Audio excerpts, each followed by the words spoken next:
कि मंदिर से कुछ नहीं होता है। आज पूरी अयोध्या की इकोनॉमी हजारों हजार करोड़ की इकोनॉमी एक मंदिर के बनने से मिली। अगर इनको रोटी नहीं मिलता है तो कटोरा लेके पूरे पार्टी के साथ अयोध्या में पहुंचे, इनको रोटी का पूरा जो व्यवस्था करवा देंगे। भाई देखो, वो कटोरे वाली बात तो मैं नहीं कहूंगा, है ना। अब मैं क्या कहूं यार, खाने ने उनका सवाल है, वो जनता है, जनता कुछ कहे, लेकिन मैं कटोरी। हाँ, जवाब आप दे सकते हैं, जवाब देने का। जी नमस्ते मैम, क्या नाम है आपका? मेरा नाम छाया तिवारी हुआ। छाया जी नमस्ते, बहुत बहुत शुक्रिया, थैंक यू सो मच। हाँ भाई आ गया। हाँ जब जी। आप पहले भी आए थे, मैं उस शो में भी थी। अच्छा। और सहयोग से इस शो में भी हूँ। हाँ, और ये मेरा सौभाग्य है जी। हाँ। अभी अभी राम मंदिर पे चर्चा हुई। मैं इतना बता देना चाहती हूँ, किसी देश की संस्कृति को अगर खत्म कर दें तो वो देश खत्म हो जाएगा। और 500 सालों तक हमारी संस्कृति के लिए बचाने के लिए हम लोग उस पर लड़ाई लड़े, केस हुआ, और हिंदू सनातन जो है उस केस मुकदमा करके मोदी जी ने उस 500 साल झगड़े को खत्म किया और अपनी संस्कृति, अपनी विरासत को बचाया। ये कहाँ से गुनाह है अपने देश के संस्कृति को बचाने का? ये कहाँ से गुनाह है? आ गया भैया। हाँ जी हुजूर, खड़े हो। अरे खड़ो। हाँ बिल्कुल बोलो, अरे बोलो नहीं, और दिल खोल के बोलो, और 40 सेकंड तुमको हम 1 मिनट देते हैं, बोलो, अमन से बोलना।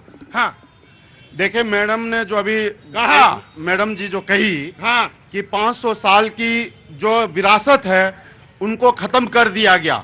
आप किसी भी विरासत को बनाने के लिए किसी और की विरासत को अगर ध्वस्त करके अगर विरासत बनाते हैं तो यह गलत है। आप अपनी विरासत को बनाइए, बिना विरासत को आप बनाना कोई गलत नहीं है। आप किसी की विरासत को पहले खत्म किए हैं, वहां से मिटाए हैं, उसको भी देखना पड़ेगा, जिसके वजह से यह हुआ है। आप इस चीज को भी देखिए, आप इसको भी यह अहमियत दीजिए। मैं व्यक्तिगत तौर से क्यों नहीं है, आप विरासत को खत्म करके विरासत बनाए हैं। और अगर आपका मन कुछ चटपटा खाने का है, मैं 1 सेकंड में आपको वो दिखाते हैं, वो वापस आते हैं। बिहार की पान की दुकान, बाबूजी का नाम? विजय प्रसाद। विजय प्रसाद। विजय प्रसाद। अजी यहाँ पे मतलब आप समझ लीजिए हर तरह का विभिन्न किस्म के लोग आते हैं पान खाने, और तरह तरह की बात का पता चलता है। कहाँ से? पान की? कटिहार से। पान की दुकान से? कटिहार से नहीं, अब मुख विलास दे दीजिए। क्या दे दीजिए? मुख विलास है।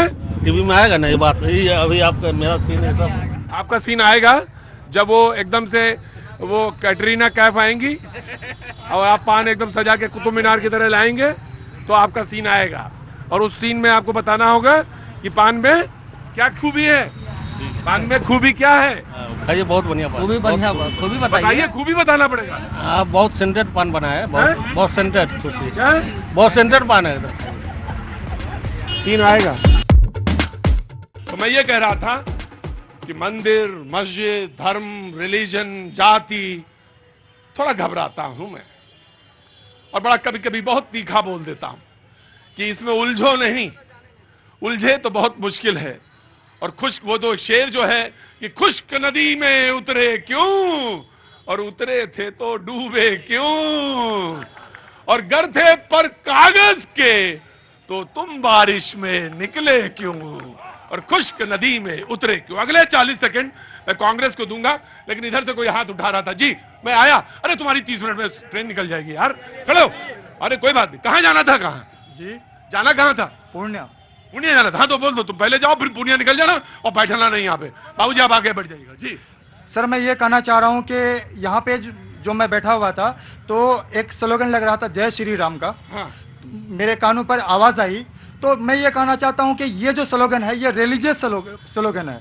तो यहाँ पे जो हम लोग जो एक साथ जो मतलब एकत्र हुए हैं, तो यहाँ पे जय हिंद का स्लोगन लगना चाहिए। बोलो।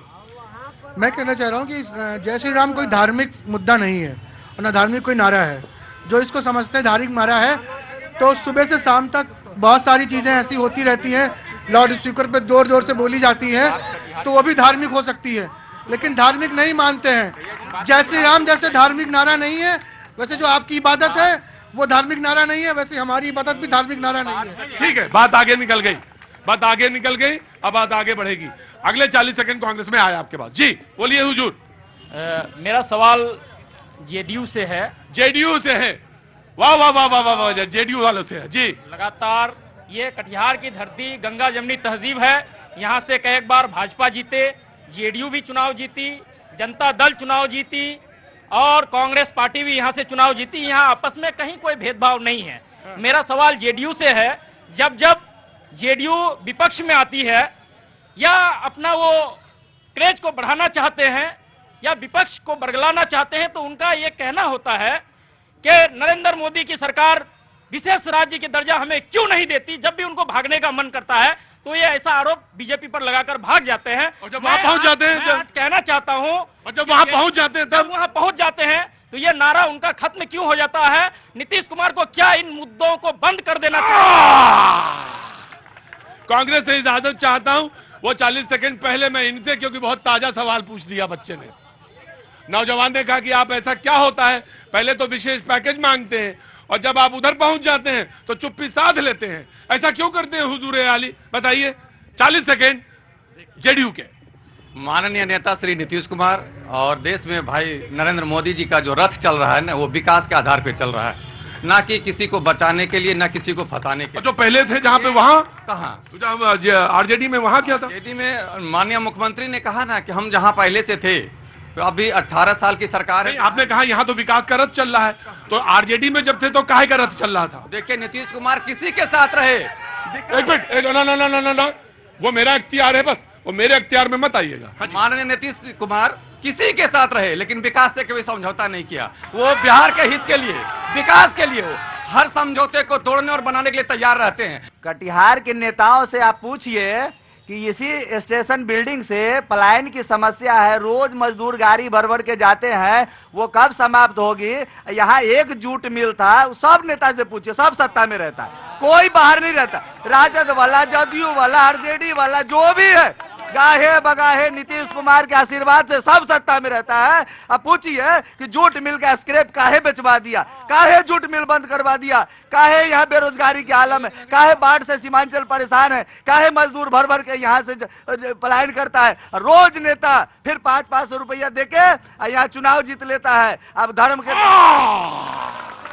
यहाँ पे आप बात करने आए हैं कटिहार की, लेकिन बात करते हैं धर्म पे, बात करते हैं राम मंदिर पे, बात करते हैं अयोध्या पे। बात होनी चाहिए कटिहार के विकास की। मैं चारों नेताओं से सवाल करता हूं, दो जूट मिल। कटिहार एक ऐसा लोकसभा क्षेत्र है, यूनिस सलीम से लेकर के सीताराम केसरी तक यहाँ से गए हैं चुनाव लड़के, तारिक अनवर भी गए, केंद्रीय मंत्री भी रहे। 2 जूट मिल बिक गया, स्टेशन बड़ा हो गया, क्यों?